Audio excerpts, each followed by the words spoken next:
Welcome, everyone. This is the Mother Hustler podcast. I am your host, Kareen Mills, and we are fortunate today because we have Dr. Raquel Muller, and amazing woman that's about to grace us with some amazing value, just sharing her journey, because this is just what we're all about. It's just sharing our journey. Every single one of us have very different journey.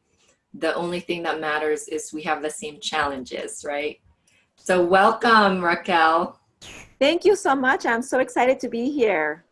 We are super excited to hear all about your journey. And what I'd like to do is I usually love listening to your childhood. Like, tell us what that childhood looks like and how, just kind of the journey of being a child, and what was it from your childhood that helped you mold into becoming the best version of you that you are today? Wow, that's a great question. So I was born and raised in Panama City, Panama. And I grew up with my mom primarily. She was a single mom.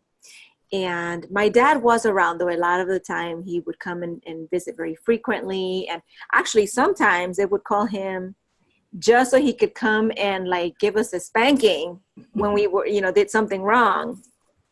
And, but both of them, they really always got along very well. And they both really encouraged me to get educated. When I had the opportunity to go to school, my mom always had me in private schools. And so that gave me a lot of opportunities in the sense that, well, I learned English. There was a lot of emphasis on, learning English in my school. And so that was one of the things that I was really good at. One of the subjects that I was really good at. And in that particular school that I attended, there was a lot of emphasis on taking that education to the highest level that you could. The principal himself had a doctorate. And so this was, there was always a talk about excellence and, be the best in your field and go as far as you can go in that educational journey. And so I really took that to heart. So when it came time to graduate college, I already knew that I was going to graduate school. There was no question in my mind that I would go all the way and get that doctorate. So that's what I did. What was your doctorate on? So it's a PhD in family psychology. Beautiful. Wow. So that allowed me to become licensed as a marriage and family therapist and also as a psychologist. Wow. How long have you been in America? This coming year, 2019, it's going to make 30 years. 3 years. Wow. 30. Yeah. Okay. That's awesome. So were you a kid when you came to America? I was 17 when I came to the United States. Wow. You look like 25. Well, thank you, darling. That's amazing. So we have a lot in common. I came to America. I was born and raised as well in the Philippines, and came here 19 years ago. So it was 2000. And when you told me that story, it made me smile because I can so relate to you because of the fact that when I actually came here, my English was really broken, not because I didn't know how to speak English, but because I was intimidated because I was already 20 going on 21 when I came, kind of like you, but that's really a tough age, teenager, 20, 21 to come, leave all your friends at home. But hey, we survived and we're here now, we're talking, and it's awesome. You talk about education, and I think in countries like ours, education is all we got, right? Same thing with my family, education. Now that you are here in America, there are a lot of people that kind of shun education because of the fact that some of some of us have a accounting degree from the Philippines because I went back home and finished. I had only a semester left, so I went back home and finished my degree there.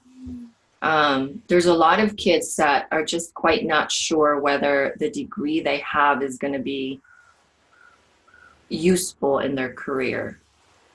What advice can you give to moms out there that are hoping to go back to school to either make a career change, to have the education that is required in their career, or they just want to further their education, but of course they're moms, they're busy, they have to make money, and there's a lot of factors for moms because we have a lot of responsibilities.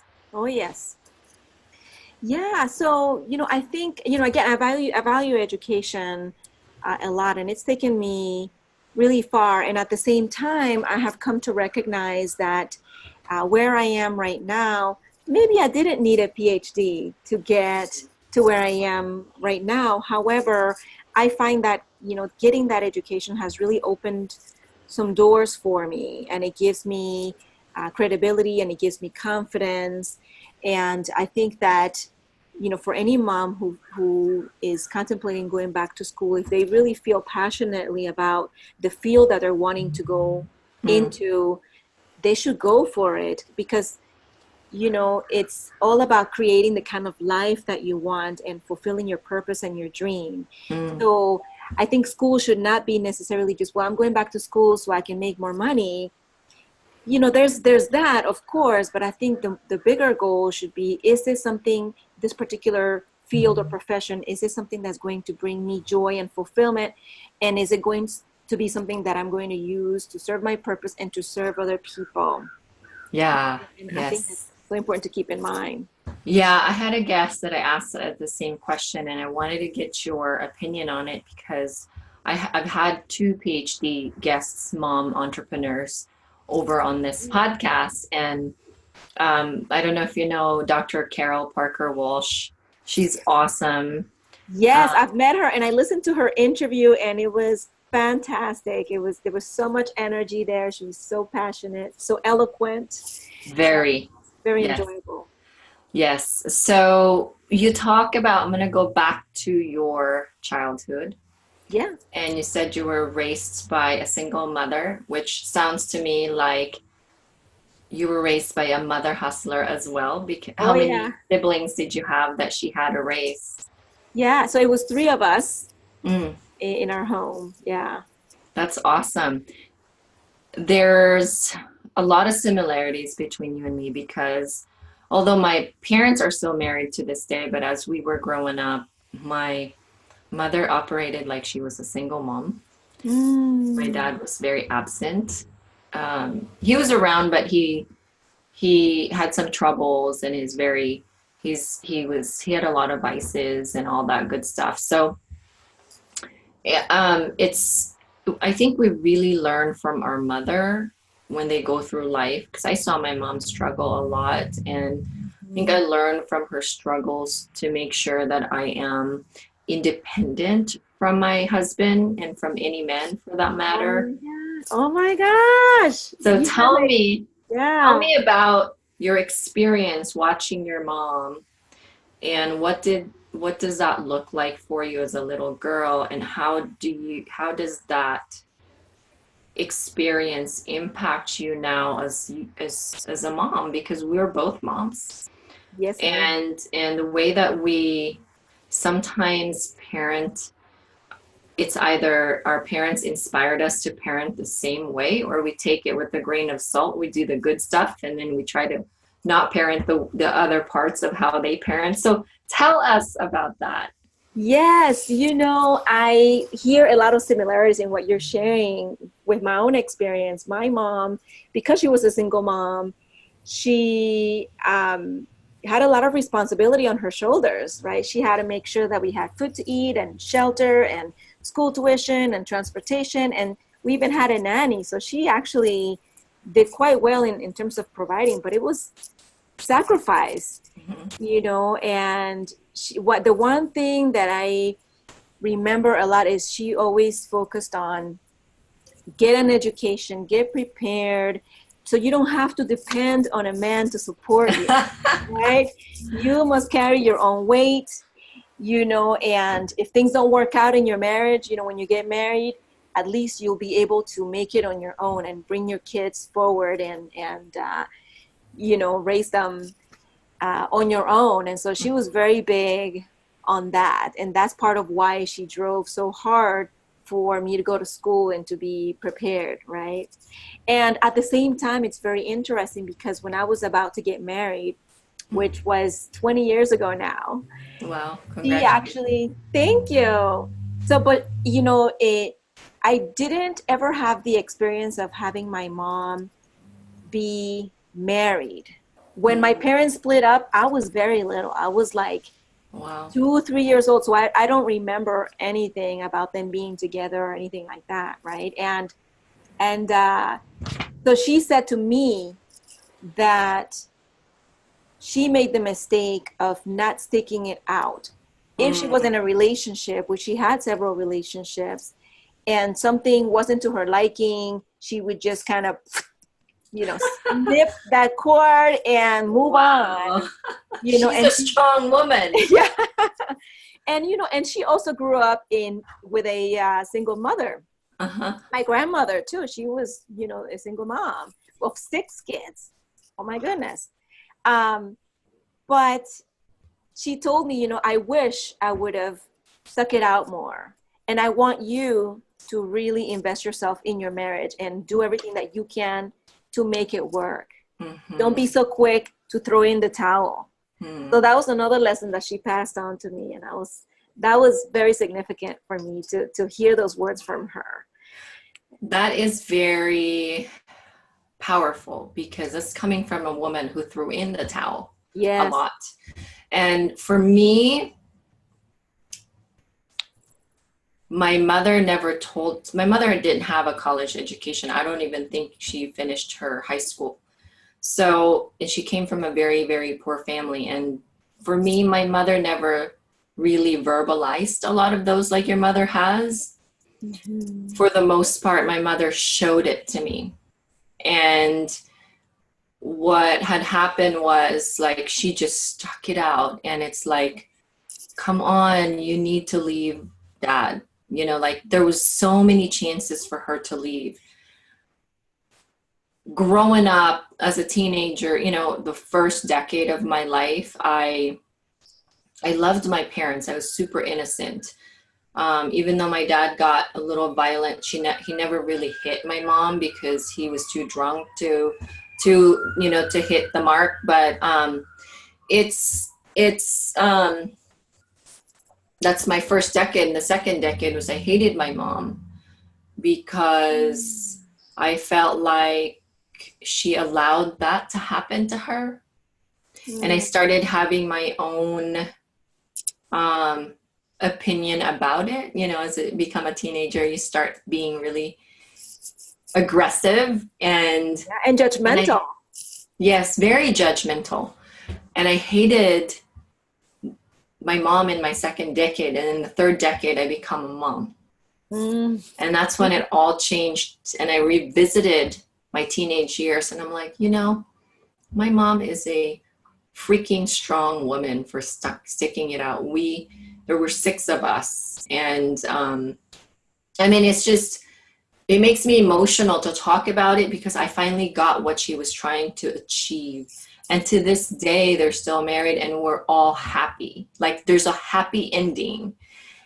And like your mom said, you have to stick it out and make it work. And, granted, there's like my interview yesterday or the other day with another transformational coach. She's gone through 2 divorces, and she says, I don't condone divorces and all that, but you have to learn how to fall in love with yourself first. And really see it as, is this still serving me? And if I stick it out, will it continue to serve me down? What's the outcome?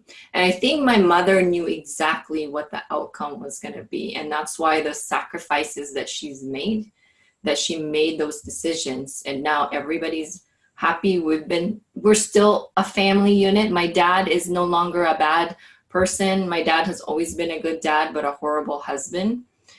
But he's transformed into this different person. And, you know, I hear your mom saying as if it was my mom showing it.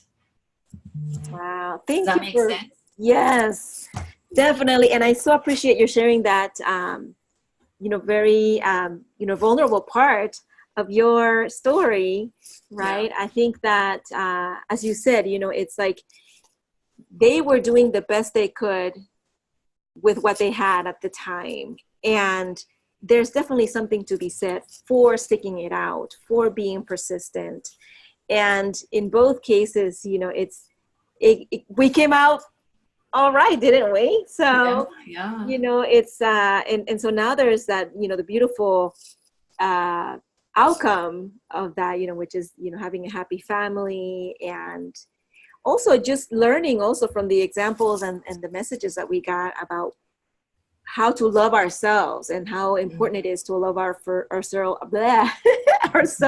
You sound like me. first. Little tongue tied.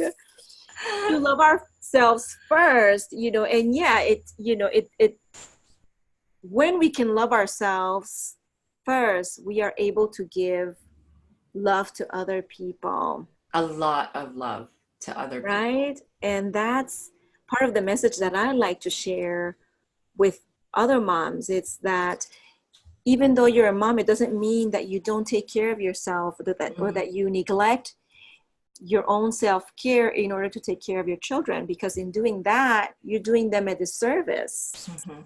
It's true. You can only give what you have. And if you don't have it, you have no right to be giving it, because you don't have it. It's not genuine. And that's super cool how we literally just met today. And this is what I love about the journey that I'm enjoying in my podcast, is because I get all these tribe of mom women entrepreneurs in my podcast that has a lot of commonality, whether with me or with each other, just by listening, because I get to listen to my recording probably at least 3 times, because I'm doing the recording, I'm editing and listening, and then once the finished product is done, then I listen to it again. And I mean, it's just so much fun. It's my favorite project I've ever done. Awesome. So tell us about your family, your kids, and all that good stuff. And how are you rocking it, your business, and at the same time as a mom? And again, I think a lot of us have this in common, to where we want to be mom first. That's our number one duty. That's our number one priority. But it's very challenging to juggle both. And then you also have your relationship with your husband. Yes. Tell me about all these synchronicity that you're having and how you're making it happen, because even though sometimes I make it happen, I feel like I'm never doing enough. And the one thing in the mission is to validate and evaluate. That means validate someone like us that are doing it, but we have our days that we still doubt ourselves. Yes. And then evaluate the ones that are not yet doing it, but they want to, and they need to listen to someone that's already doing it. All right. Yes. Thank you. Okay, so to tell you a little bit about my family, I have, like I said, I've been married for 20 years, and my husband is Caucasian. And so we have 2 kids. My son is almost 14 now, and my daughter is 11. And in terms of my journey, when I was working full-time, I was working as a psychologist, and, I always had great work opportunities, and I had great supervisors. And so from that perspective, it was really good. And it got to be really stressful just shuffling all those things, right? So that here's work, and then childcare, and oh my gosh, we got to get out of the house. Come on, get your shoes on. Oh my gosh, breakfast. Oh, and, so there was like all this rushing around and too much yelling, too much impatience, right? And I found myself not liking myself as a mom. It's like, oh my gosh, this is like not, it's not good. High five, sister. And what I learned in the process though was that, and by the way, I was beating myself a lot Mm. on, oh my gosh, what a horrible mom I am. And Mhm. I'm a psychologist. It's like, I should know better, right? I should have all this stuff figured out. What's wrong with me?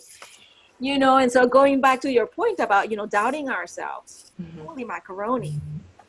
So it's, as I tell my moms, it's like, nobody's immune from this stuff, right?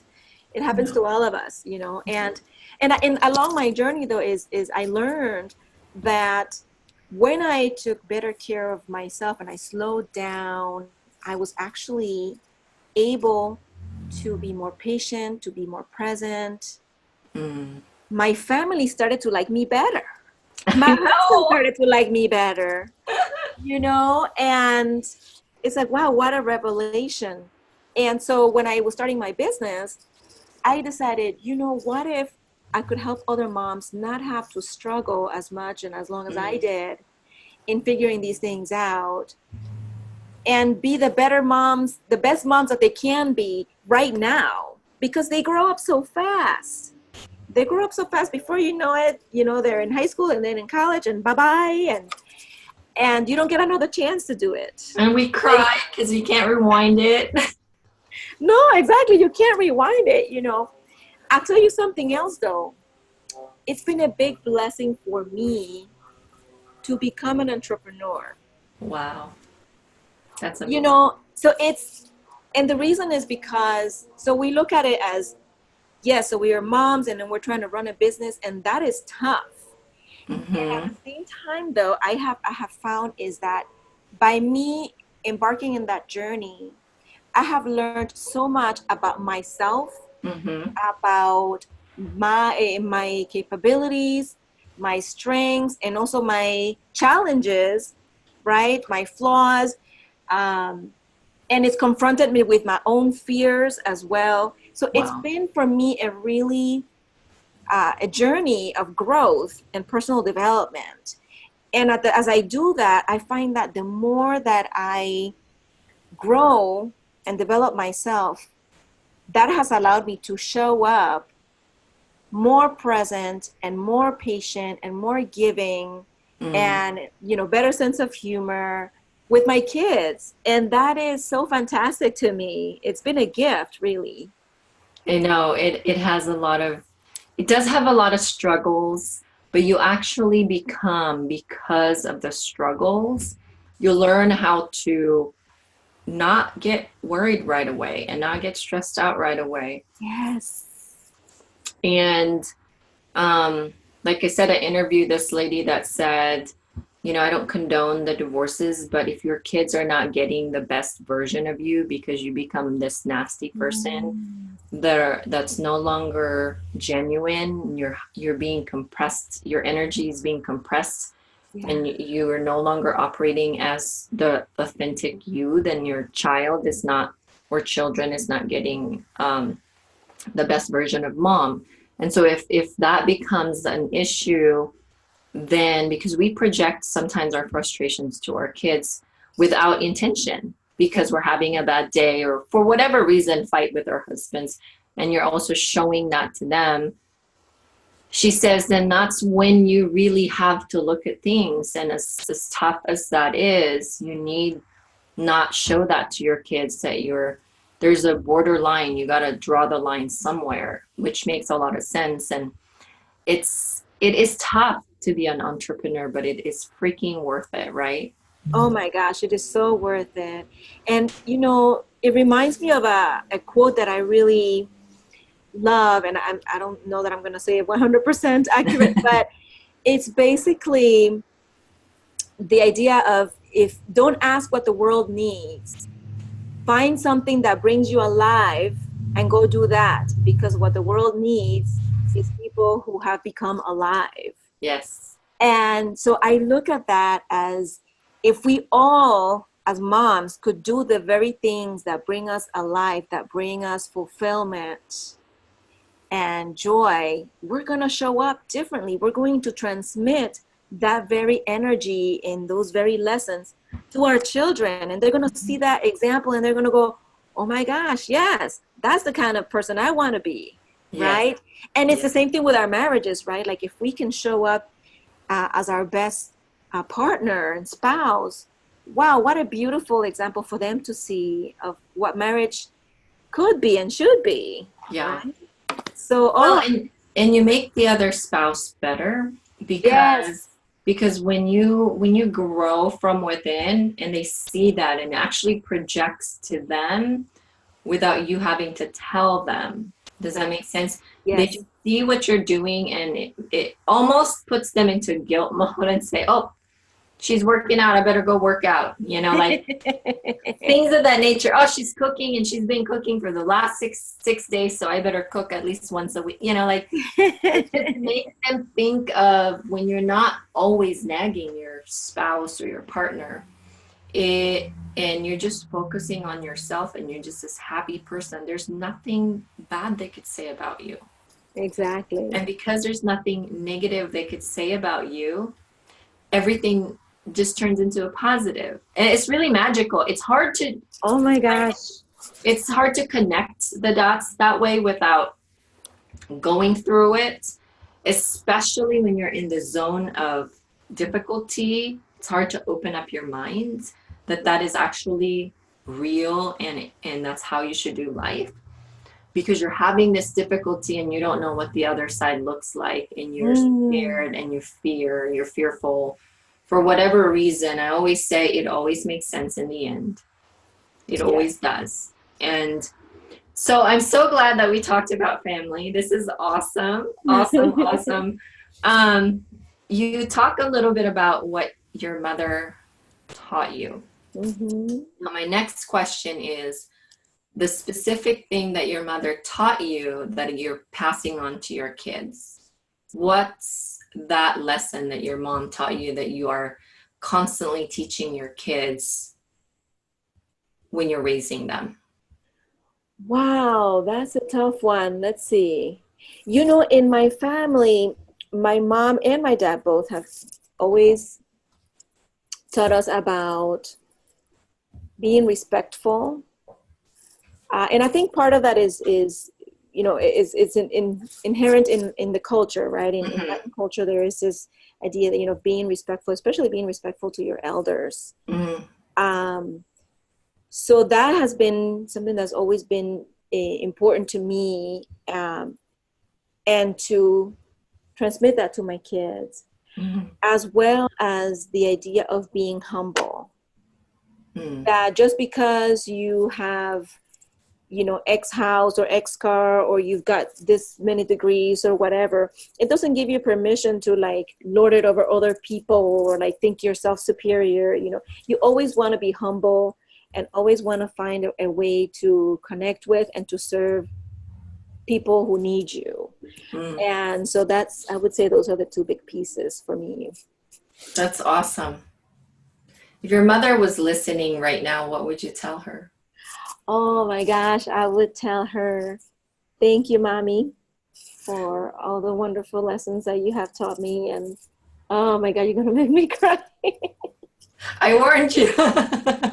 I always do this to my guests. Yes. Guests to make sure you have Kleenex next to you. And you know, I forgot about the Kleenex. And you're not the only one.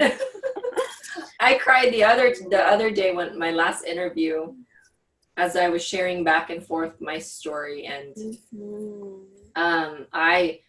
I'm the one that didn't practice what I preach because I didn't have Kleenex either. So it's like, oh, because I'm pretty confident, like I'm not gonna cry with them. And then for some reason, because I got talking about my children and how they're serving all the time, I started crying. So anyways.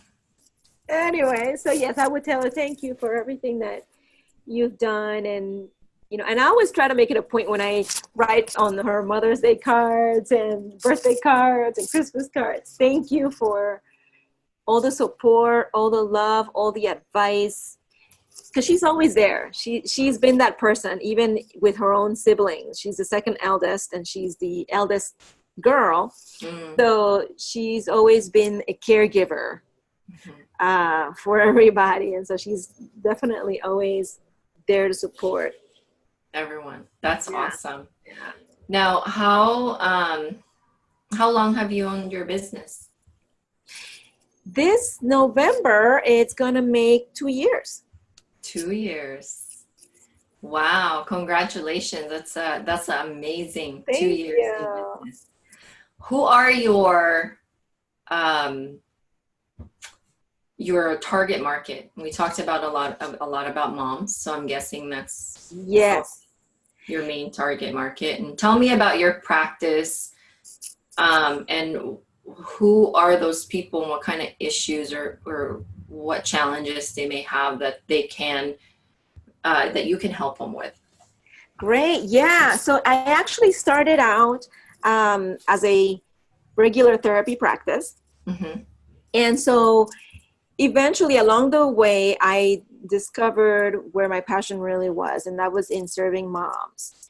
So I started making that a part of my messaging, and it is part of my messaging. So now I'm transitioning more into the realm of coaching, and I created a coaching program that is all about serving moms, and specifically serving moms who are feeling the pressure to be super moms, the pressure of what I call the supermom myth, right? I got to do it all, and I got to do it perfect, and it's all about the kids, and that kind of thing. And so because I found myself competing with the supermom and feeling like, oh my gosh, I'm failing here, I'm not getting this right, so I think that those additional pressures, and we can be so critical with ourselves, so judgmental and so negative, right? And kind of gets us caught up in this loop, this cycle, and comparing ourselves to other moms, right? Oh, look at Susie Q down the street. She's doing such a great job. Why can't I do that?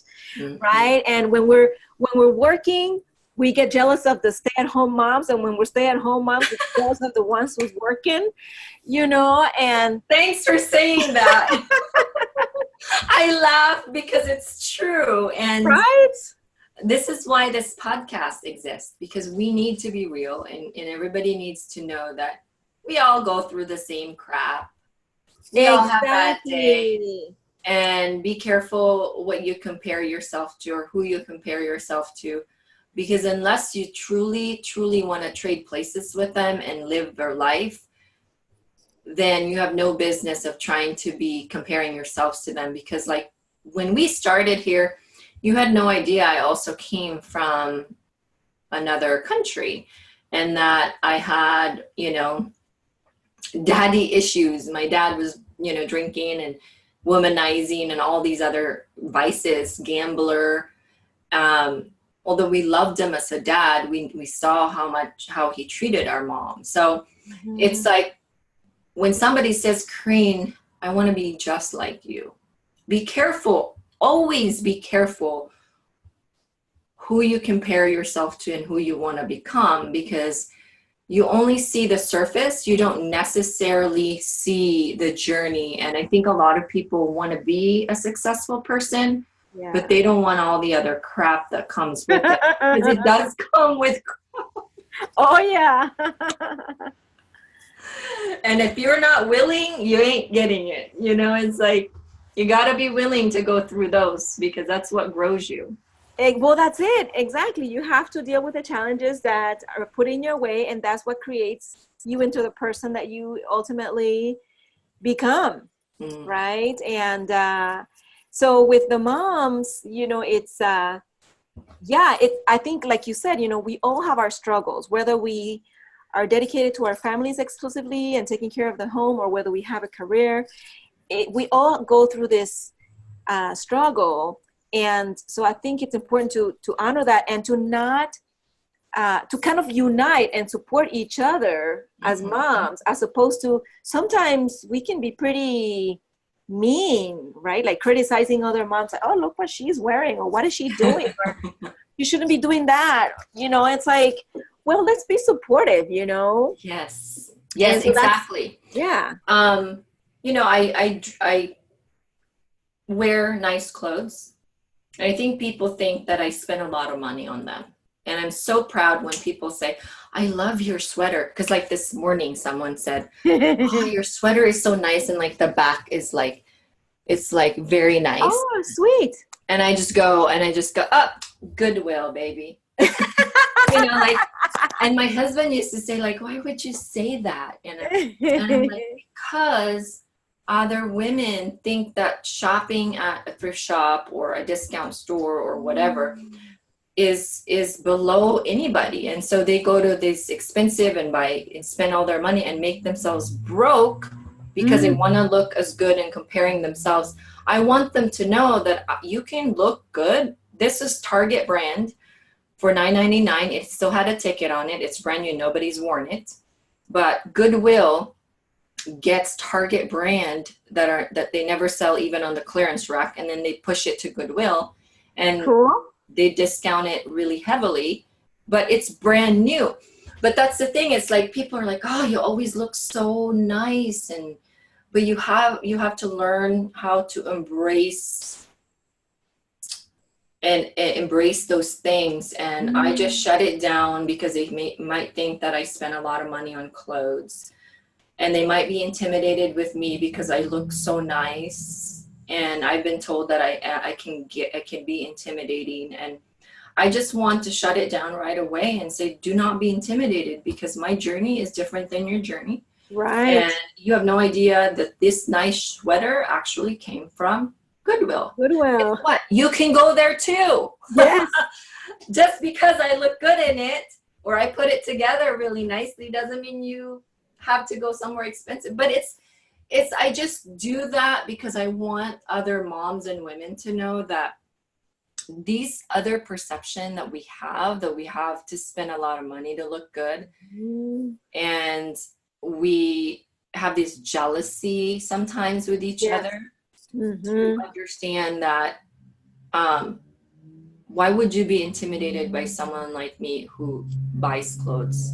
I don't buy all my clothes there. I selectively buy, but it's like I just feel like, hey, I'm a very humble person. There's nothing to be intimidated about when it comes to me. I just go chase my dreams, and I don't put up with anything, and I have a really busy schedule. And sometimes you could see that as she has no time for me, even though you haven't asked me if I could have, like you're just advanced judging everything. Just because I'm too busy and I look too busy doesn't mean I'm going to say no to making time for you. But, like just things like that. It just bothers me. But, temporarily I get over it. But exactly. I mean, I think that goes back to that whole idea of this supermom character. It's like, you got to do it all, do it perfectly, and look hot while you're doing it. It's like, look, Karine looks like she's got it all together. She's one of the moms, and yeah. But if the person who takes the time to talk to you will find out, that you're a real person and that you shop at Goodwill, just like they might. Nothing wrong with it. And there's nothing wrong with that. That's the thing, right? And so those kinds of, thinking where we're judging or we're making assumptions sometimes get in our way. And so that's part of what I work with moms around is, where do these ideas come from, and which kinds of beliefs might be helping you right now in your motherhood experience, in your life, and which might be getting in your way that maybe you need to do a little shifting around with it, And also there's the piece about being self-compassionate, being accepting of who we are as women, right? And that don't have to be like Susie Q down the street, we are okay just being ourselves. And in being ourselves, being authentic, being real, I think we're going to be happier and give a much better role model to our kids to follow. Yeah. That's what I tell my husband. Like I say the truth. I say the most authentic thing. And if I have to say, yep, thanks, it's Goodwill, like It's the truth. And yes, I could have not said it and still not lie to people, but I really want to people to understand that you don't have to spend a lot of money to look good.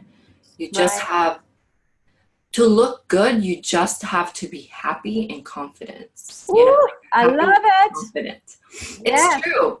Because if you strip everything away, these are just things, cars, you talk about cars, house, and you're being taught about being humble.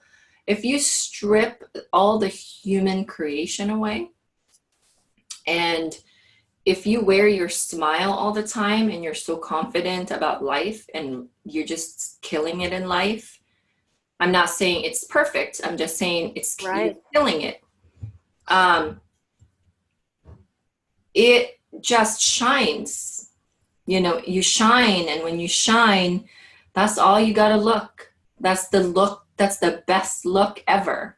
Oh my gosh, I love it. Yeah, so the light comes from within, yes? Mm-hmm. So it's and I tell people it's that it's self-care, it's not just about the outside, right? Like the way you dress, but it's also how you the nurturing your inner self, who you are, and being okay with who you are, and pursuing the things that you most enjoy that bring you happiness. Mm-hmm. Things like not just manicures and massages, which are Yes, wonderful. cosmetic stuff. Exactly, not just the cosmetic stuff. It's like, look inside. How are you taking care of your personhood, of your spirit, Mm-hmm. right? No, it's true. It's true. You eliminate and you become, when you're a happy person, everybody wants to be hanging out with you. Nobody wants to Exactly. hang out or do business. Let's talk about business. Everybody don't want to do business with a person that's snotty, that's negative. Mm-hmm. And nowadays, people, before they do business with people, they look them up and cyber stalk them. And Oh, nobody wants to do business with people that have negative stuff on their social media, right. whatever. Like, there's so many ways to find out about people nowadays if you know where to look. LinkedIn, Instagram, Facebook, you can find out about a person just by looking at their timeline. And so when you are just projecting inspiration, projecting happy, and you're actually really authentically happy with your life, it's people want to be around you. People want to do business with you. If you don't care about what other people think, you just like care about, am I happy? Am I fulfilled? Is this going to Mm, be serving me at the same time serving others? yes. You just win in life. Yes, ma'am. I have a fabulous coach that I love dearly. Her name is Felicia Searcy, and she always says that there is no private good, that everything that you do that's good for you is good for the world. Yep, it's very true. So we're almost out of time, and I always have this last two questions to ask, and you might have already heard it. Yes. Um, if you're, what are your kids' names? Liam and Mia. Liam and Mia. If Liam and Mia, because my kids, I don't know about you, but my kids Google me all the time. um, if they were listening, what message would you tell your kids? I would tell them, go find your passion, your purpose, and go after it. That's awesome. That's awesome. So you'll Thank you. support them all the way. Yes, yes, because that's what I've discovered in my own journey, that being in touch with my sense of purpose is what's allowed me to feel even happier than I ever Mhm. have been before, right? And to bring that light, as we were talking about, to other people. Mm, There's such fulfillment in that. And I want them, above all, you're to aligned. be happy, successful, Mhm, fulfilled individuals who bring a positive influence into the world. mhm. That's awesome. You're just aligned. When you're aligned and you're at home, you are happy, right? Yes, yes, ma'am. Now, last question, what's your definition of a mother hustler? A mother hustler to me, and I think all of the guests that I have listened to in your podcast meet this uh, definition, Mm-hmm. are women who have a vision and a purpose to their life and go after it with gusto. And in doing that, they support and encourage and inspire their children to do the same and others to do the same. That's wonderful. Thank you for that. Now, before we go, can you let us know where we can find you? Which social media outlet do you usually hang out, and your website and all those good stuff? Sure. So my website is joyfulimperfectioncounseling.com. So that's the name of my business, Joyful Imperfection Counseling. And I'm also on Facebook as Joyful Imperfection Counseling, and on Instagram under the same name, Joyful Imperfection Counseling. So all over you are Joyful Imperfection Counseling. I also have a Facebook group called Recovering Supermoms. So that's another way that people can find me. And I post regular content both on the Facebook fan page and in the group.